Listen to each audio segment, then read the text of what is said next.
Hi అండి. YouTube ప్రేక్షకులందరికీ నా యొక్క ధన్యవాదాలు. మనం చెప్పుకునేది మరుగుమందు గురించి అండి. ఈ మరుగుమందు రెండు రకాలుగా దొరుకుతుంది. ఒకటి పౌడర్ రూపంలో, ఇంకొకటి ఆయిల్ రూపంలో.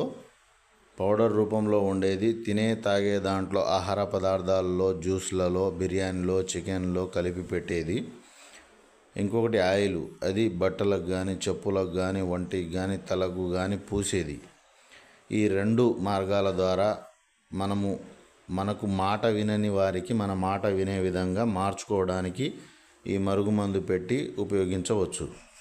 అయితే దేనికి ఉపయోగించాలంటే భార్యాభర్తల మధ్య గొడవలు ఉన్నా, లేకుంటే భార్య మాట వినకపోవడం, భార్య భర్త మాట వినకపోవడం, లేకుంటే ఇవాళ రేపు తల్లిదండ్రుల మాట వినకుండా పిల్లలు ఉండడం, అలాంటి పిల్లలకు కానీ, లేకుంటే ప్రేమించి పెళ్లి చేసుకుంటా అని చెప్పి మోసం చేసిన వారికి కానీ, లేకుంటే మనకు నమ్మించి డబ్బులు తీసుకొని వాపసు డబ్బులు ఇవ్వని వారికి కానీ